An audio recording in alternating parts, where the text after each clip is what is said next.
आज है वृंदावन में हमारा आखिरी दिन और सुबह भागते भागते पहुंच गए थे हम लोग गौरी गोपाल वृद्धाश्रम, क्योंकि लोगों से हमें पता चला था कि 9 बजे आश्रम में श्री अनिरुद्धाचार्य जी आते हैं। तो हमने सोचा कि उनसे मिलते हुए ही जाएंगे। आश्रम पहुंचने के बाद पता चला कि इस आश्रम का उद्घाटन कल ही हुआ है। अभी नया आश्रम खुला है पुराने वाले के सामने ही। फिर हम लोग आश्रम में घूमे और जहाँ पर वृद्ध लोग रुके हुए थे हम वहाँ पर भी गए थे। फिर हमने भगवान जी के दर्शन किए। इतने में ही देखा कि अनिरुद्धाचार्य जी भी आ चुके हैं और मुझे उन्हें देख के इतनी खुशी हुई, क्योंकि आज तक मैंने उन्हें सिर्फ वीडियोस में इंस्टाग्राम वगैरह पर ही देखा था। आज मैं उन्हें लाइव देख रही हूँ। सब ने बारी बारी से उनके दर्शन किए। इतनी देर में इतनी सारी भीड़ जमा हो गई थी उनके दर्शन के लिए, तो मुझे उनके दर्शन करने का मौका मिला। मुझे बहुत खुशी हुई और मैं बहुत ज़्यादा खुश भी थी उस टाइम।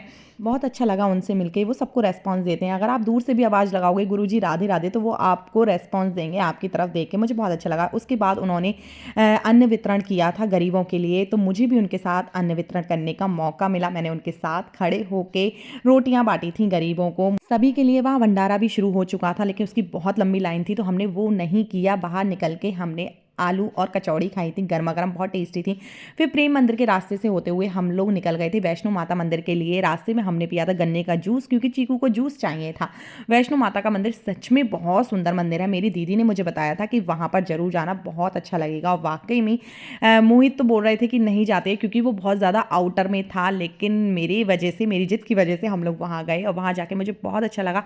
इतनी अच्छी जगह थी, इतना अच्छा लगेगा आपको। चारों तरफ झरना बह रहा था और इतनी बड़ी सी माता की मूर्ति थी। अंदर से ये मंदिर बहुत ज़्यादा सुंदर था। मुझे लग रहा है शायद ये अभी ही बना है। एकदम नया नया चमचमा रहा था मंदिर। बहुत सारे देवी देवताओं की तस्वीरें लगी हुई थी। सभी के हमने बारी बारी से दर्शन किए। बहुत अच्छा लगा। बहुत बड़ा मंदिर था। और लास्ट में हम लोग गए थे गुफा में, जो कि उस मंदिर में थी। माता रानी का जयकारा लगाते हुए हम लोगों ने गुफा पार की। बहुत अच्छा लग रहा था वहां पर। तो गुफा मुझे बहुत अच्छी लगी इस मंदिर में सबसे ज्यादा। मिनी ब्लॉग डाल रही हूँ, इसका मतलब ये नहीं कि आप लोग ब्लॉग ना देखो। ब्लॉग जरूर देखना। मैंने सारे ब्लॉग डाले हैं वृंदावन से रिलेटेड, क्योंकि वो बिल्कुल ओरिजिनल है। ये मैंने वॉइस ओवर किया है, इसलिए ब्लॉग जरूर देखना। और ये रहा गुफा का नज़ारा, जो कि बहुत सुंदर था। यहाँ मंदिर पूरा घूमने के बाद फिर हमने एग्जिट किया, क्योंकि हमें आज ही निकलना था मथुरा के लिए। और मथुरा पहुंचने के बाद हम लोगों ने वहां पर किया लंच। लंच में यहाँ साउथ इंडियन ज़्यादा मिल रहा था, तो हमने डोसा खाया। फिर हम लोग पहुंच गए थे श्री कृष्ण जन्मभूमि। वहां दर्शन करने के बाद वहां फ़ोन अलाउ नहीं था, इसलिए शूट नहीं किया। फिर हम गए थे द्वारकाधीश जी के मंदिर। बहुत सुंदर और बहुत ही पुराना मंदिर था। यहाँ पर चांदी के खंभे लगे हुए थे।